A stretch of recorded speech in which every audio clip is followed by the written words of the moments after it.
नमस्कार मित्रांनो, आजच्या मोटिवेशनल व्हिडिओमध्ये आपलं स्वागत आहे. मित्रांनो, सध्या मी आहे आमच्या गावात आणि मी बसलेला आहे यल्लम्मा देवीच्या कट्ट्यावरती. हे बघू शकता, यल्लम्मा देवी आहे. हे बघा, हे यल्लम्मा देवी मंदिर आहे.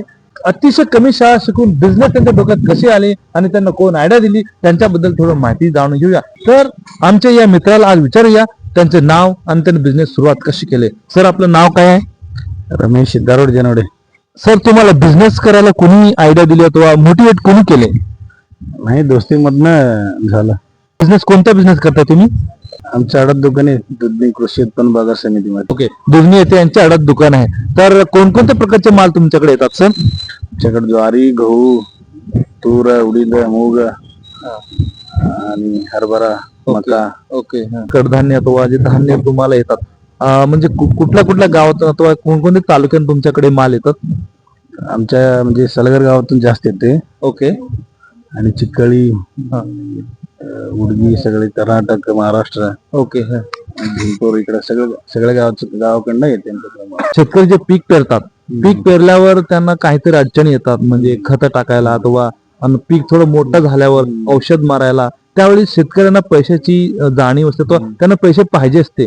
आणि मी पण शेतकरी असल्यानं मला माहिती आहे की आपल्याला पैसे जेव्हा कमी पडतात, आम्ही जे तुमच्यासारखे अडत व्यापारी असतात त्यांच्याकडे मी जातो. तुम्ही त्यांना मदत करता का? हो, मदत करतो ना. बीला वगैरे आणि खतला करतो ना मदत.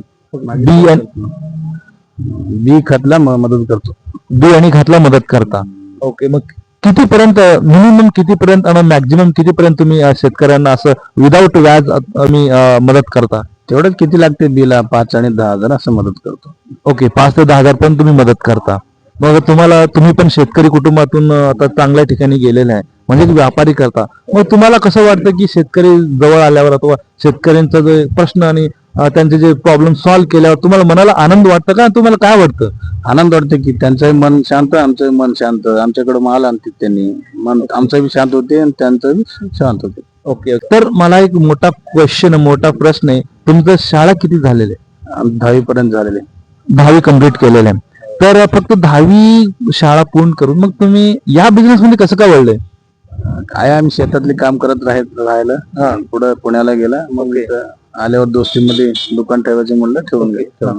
दोस्तामध्ये डिस्कस करून दोस्तांच्या ह्याच्यामध्ये तुम्ही हे बिझनेस करायचा आयडिया आली. मग तुम्ही मोटिवेट कोणी केलं की एक प्रत्येकाला एक असं माणूस असते की गुरु असल्यासारखं असते, हे रमेश तू हे करू शकतो, असं कोण ठामपणे सांगितलं तुम्हाला?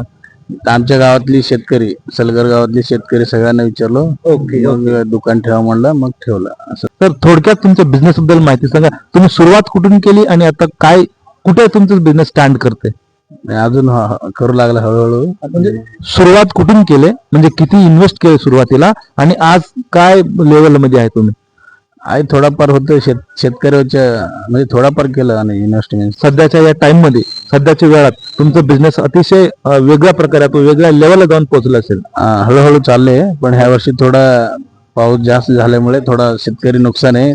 शेतकरी नुकसान असल्यामुळे आम्हाला पण थोडं नुकसान आहे. ओके. म्हणजे त्यांनी जास्त पिकलं तर आम्हाला पण थोडं होते, पण यावर्षी थोडं काम कमी आहे. शेतकरी यंदा पाऊस जास्त असल्यामुळे यंदा पीक पण कमी येणार आणि तुम्हाला यंदा एवढं जास्त फायदा तुम्हाला पण नाही, शेतकऱ्यांना पण नाही.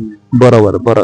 यंगस्टर जे सध्या काम करण्याच्या तयारीत आहे, त्यांनी काय केलं पाहिजे? त्यांच्या डोक्यात तुमच्याकडून त्यांनी काय शिकलं पाहिजे? त्यांच्या डोक्यात यायला पाहिजे की स्वतःच मालक व्हावा, असं माझं म्हणणं आहे.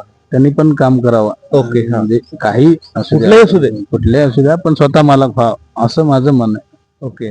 म्हणजे मित्रांनो, आमचे जे रमेश जनवडे यांचा आडनाव, रमेश जनवडे यांचा मित्र आहे आणि हे बिझनेसमॅन आहे.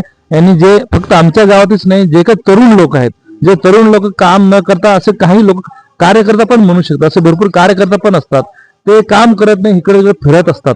तर त्यांच्यासाठी एक अतिशय चांगलं मोटिवेशनल व्यक्ती इथं आहे. मग त्यांनी आमच्या जवळ यावं, त्यांचं डिस्कशन करावं, त्यांचे बिझनेस आयडिया घ्यावं आणि त्यांनी स्वतः काहीतरी करावं.